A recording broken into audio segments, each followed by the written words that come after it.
pertama, yang melakukan korupsi adalah orang yang mempunyai kesempatan untuk melakukan korupsi.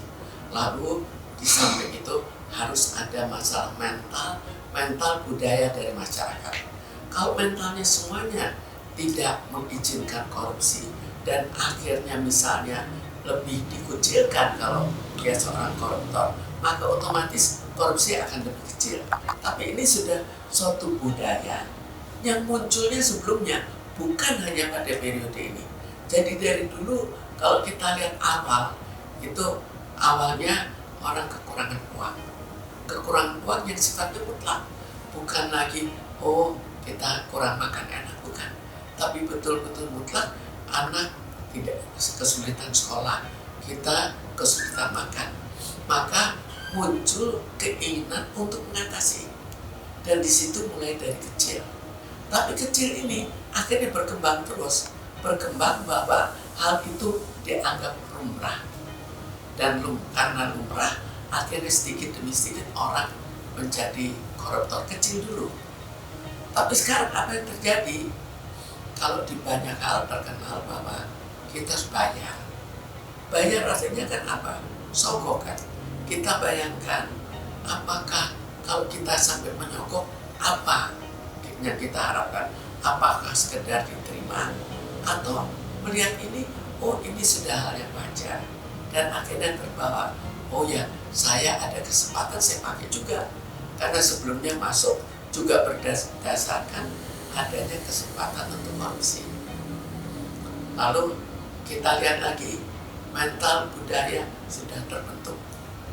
Kalau sudah terbentuk, bagaimana sekarang dengan koruptor? Jelas dia sudah mempunyai bakat untuk atau keinginan lah. Saya nyogok besar. Harapannya apa? Apakah betul itu sekedar nyogok dan mendapatkan gaji yang lebih kecil?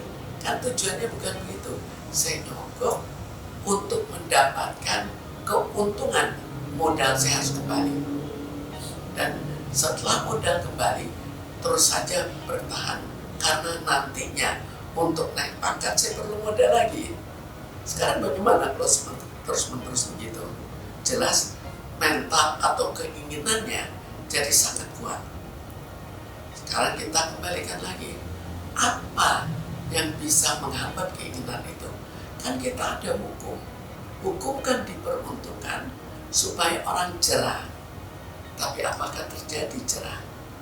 Jadi kita memang, ya betul kita mengharapkan adanya undang-undang perampasan aset.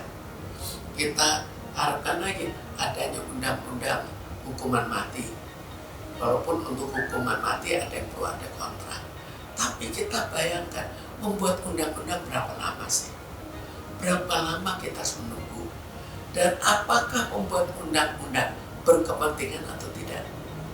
Jika berkepentingan, maka ini akan jauh lebih lama. Jadi kenapa kita tidak melakukan hal-hal yang sudah ada? Misalnya sekarang sudah ada hukuman penjara. Tapi apa hukuman penjara itu dilakukan? Hukuman penjara kita tahu bahwa kita bandingkan koruptor dulu dan koruptor sekarang. Kalau koruptor beberapa dekade yang lalu, mereka begitu kena perkara, mereka stres. Begitu mereka kena hukuman, mereka bisa menangis. Tapi sekarang bagaimana? Begitu ada korupsi, walaupun korupsi cukup tinggi, kalau terlalu tinggi memang mereka takut juga. Tapi kalau tidak terlalu tinggi, mereka hanya dada orang-orang. Apa artinya? Bagi mereka itu bukan masalah besar. Kenapa? Kita kembali melihat kenapa hukuman mati itu sepertinya masalahnya jadi kecil bagi mereka. Karena terkenalnya hukuman penjara. Terkenalnya kalau kita masuk penjara, kan kita tinggal bayar dan kita tidak menjalani hukumannya di penjara. Jadi hukuman penjara itu hanya di atas kertas, bukan fakta. Sekarang kalau itu menjadi suatu kebiasaan, apakah orang takut pada hukuman penjara? Takutnya hanya satu, oh pekerjaan saya tidak bisa saya lanjutkan. Karena itu mereka cepat-cepat, saya harus korupsi secepatnya, sebanyak-banyaknya.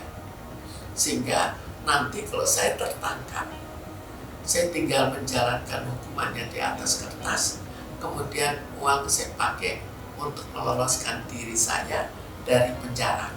Saya tidak lagi di penjara pada hari-hari tertentu saja.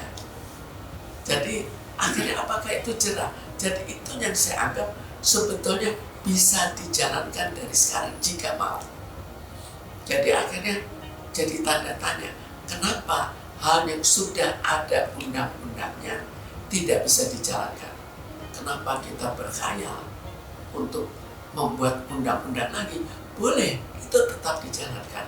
Tapi jangan itu diandalkan yang sudah nyata-nyata bisa dilakukan, tidak dilakukan. Mental itu dibentuk. Kita lihat dulu, kalau dulu misalnya menteri kalau jujur, dia tidak akan lama. Jadi ya akhirnya yang lama itu menteri yang kurang jujur. Itu sudah membentuk suatu mental tersendiri. Kemudian kita bandingkan, kenapa sampai begitu? Kalau menteri jujur, anak buahnya kesel. Dia kan terhambat untuk korupsi. Tapi kalau misalnya menterinya koruptor, dia kan ikut dapat bagian. Jadi akhirnya orang memikirkan diri sendiri. Memikirkan, oh dia koruptor, yang ini bukan koruptor. Bukan koruptor, dia kasih saya sedikit sekali. Misalnya acara makan, juga makannya sederhana. Coba yang koruptor, kan senang semuanya. Dikasih uang, dikasih macam-macam. Jadi akhirnya terbentuk suatu keuntungan jika ada koruptor. Dan akhirnya orang masyarakat bukan pro koruptor, tapi akhirnya dia ya nggak masalah kan kamu korupsi, kamu bagi-bagi saya juga. Coba kita lihat koruptor besar itu, mereka di penjara, apakah lingkungannya mendukung mereka? Mereka bagi-bagi uang juga. Jadi mendukung koruptor kan. Dan itu kita lihat sekarang. Apakah orang melihat koruptor, oh dia koruptor, atau dia bilang keterlaluan dia korupsi? Korupsi itu kan sampai ke bawah, sampai ke masyarakat kecil. Dan sekarang kalau kita lihat, korupsi itu koruptor lebih menekan masyarakat kecil. Karena yang besar itu sudah tidak bisa diapa-apakan, karena dia terlibat dalam satu lingkungan. Makanya kenakannya kecil. Kecil tambah lama tambah susah. Jadi dari yang level tertinggi tidak bisa diapa-apakan, level menengah akan terpaksa menekan yang kecil juga, yang kecil tidak bisa apa-apa. Sekarang kalau kita lihat dari pejabat, apakah pejabat yang dipilih betul pejabat yang jujur atau justru pejabat yang bisa dibayar? Itu kita pertanyakan juga. Lalu kita lihat lingkungannya. Kalau lingkungan sudah koruptor, banyak yang korupsi, apakah mereka mau menerima orang yang jujur? Tersingkir kan. Jadi tambah lama lingkungan itu tambah, kita akhirnya sudah tidak bisa apa-apa. Sekarang apakah bisa berontak? Apakah masyarakat bisa membuktikan bahwa karena koruptor ini mereka melarang? Gak bisa juga. Mereka kan hanya pasrah akhirnya. Pasrah, dan karena kesulitan yang begitu besar, maka mereka menyenangi orang-orang yang memberikan suatu keuntungan walaupun itu hasil korupsi.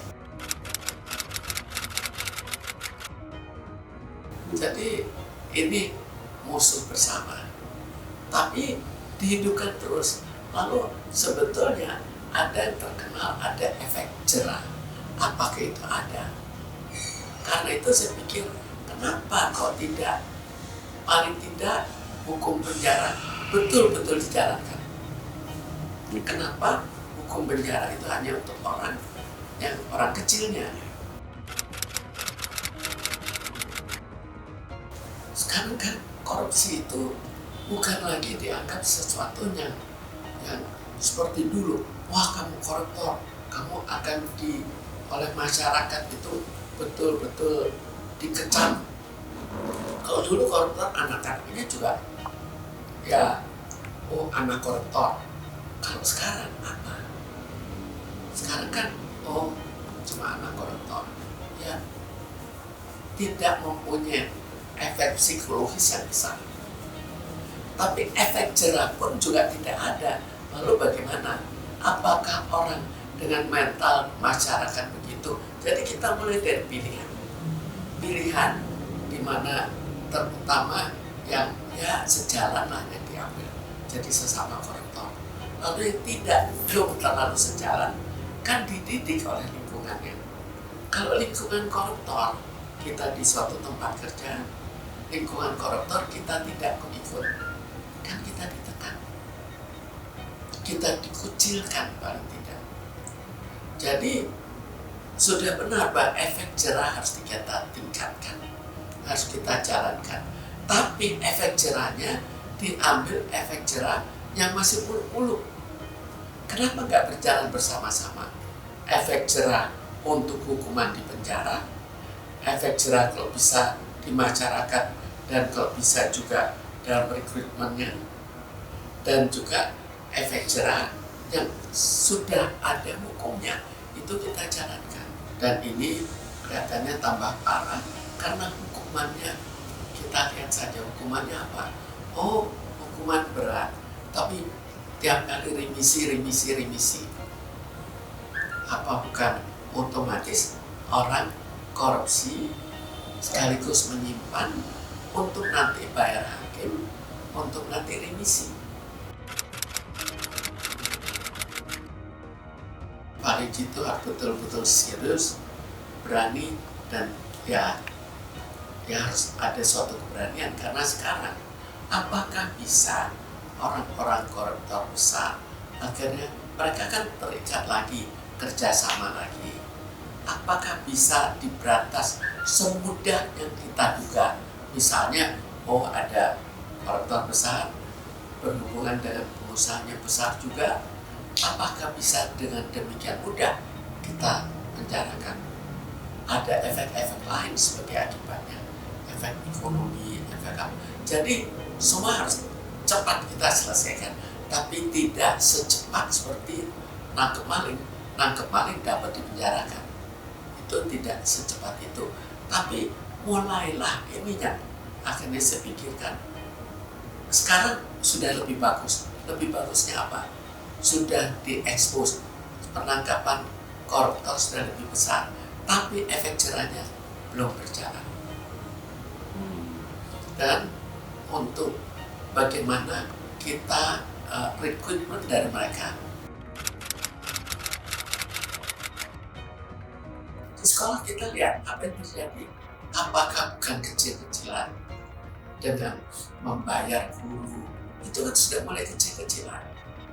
Lalu bagaimana mereka dibentuk oleh orang tuanya. Jadi semua akhirnya otomatis membangun yang korupsi lagi, koruptor lagi. Jadi mereka mentalnya sudah tidak dibuat untuk menjadi orang, anak yang bermental bersih. Tapi coba kalau dia ada rasa takut, misalnya guru akan menindak tegas, itu kan akan lain daripada oh gurunya juga takut ke saya anak orang kaya, saya anak pejabat. Dari sekolah sudah harus dibentuk, dari sekolah sudah harus kita tekankan, tidak ya adanya suatu, jangan orang bisa lolos, anak sekolah berkelahi bisa lolos karena dia anak orang kaya, karena dia anak pejabat. Itu dulu. Dan bahkan gurunya nanti yang kena kalau sampai berani menghukum anak yang orang yang kebal hukum. Lalu belum ya TV juga otomatis harus menyebarkan. Kalau tidak menyebarkan, dia juga salah. Korupsi bisa berjalan secara diam-diam. dia menyebarkan, orang meniru. Jadi semuanya itu akhirnya buat satu kesatuan yang membuat keadaan tidak membaik. Tapi ya sekarang baru langkah bahwa koruptor diekspos, itu positif yang kita bandingkan dengan keadaan sebelumnya. Tapi apakah itu cukup? Itu juga salah satu yang membuat efek jerah. Tapi saya persoalkan, kita itu darurat untuk mengatasi koruptor. Tapi semua memakan waktu. Kenapa tidak yang ada dulu? Ambil undang-undangnya sudah ada, tempatnya ada, laksanakan. Bukan kita memikirkan ke depan. Di sekarang saja sudah terlalu parah, maka sekarang juga jalankan. Untuk efek jangka panjang, nanti untuk undang-undang, bukan itu tetap bagus, tapi itu kan makan waktu. Jadi kan kita bergerak, beradu dengan waktu. Ini waktu koruptor jadi tambah banyak, dan sehingga bagaimana kita mengatasinya. Lebih cepat mana? Apakah tidak lebih cepat pembentukan koruptor baru? Saya pikir yang dilakukan sekarang tetap dijalankan ya. Tapi kita tahu Pak Prabowo juga ada kesulitan. Jadi kita jangan beranggapan bahwa kita seorang pimpinan, kita bisa semudah itu memberantas. Karena kita juga punya musuh-musuh. Musuh kita antara lain ya koruptor-koruptor itu. Karena itu saya anggap yang ada dulu kita atasi. Misalnya kalau kita hubungan dengan hukum, sekarang kan hukum itu juga merusak. Hakim-hakim yang banyak merusak. Kenapa tidak dibuat suatu cara untuk merekrut hakim, untuk meningkatkan misalnya naik pangkat dan lain-lain. Kita buat itu lebih baik. Jangan pakai cara yang sama. Tapi bisa aja misalnya membentuk suatu tim tersendiri yang akhirnya tidak terlalu terbuka, sehingga untuk bayar itu lebih susah kan. Misalnya timnya lebih banyak orang, membayar itu susah, lalu mendadak ini yang jadi dari rekrutmen saja, jangan sistem sokong. Dan untuk tidak sistem sokong harus ada orang-orang yang kurang bisa disokong. Kemudian mulai di situ kita harapkan pembentukan hakim yang lebih baik.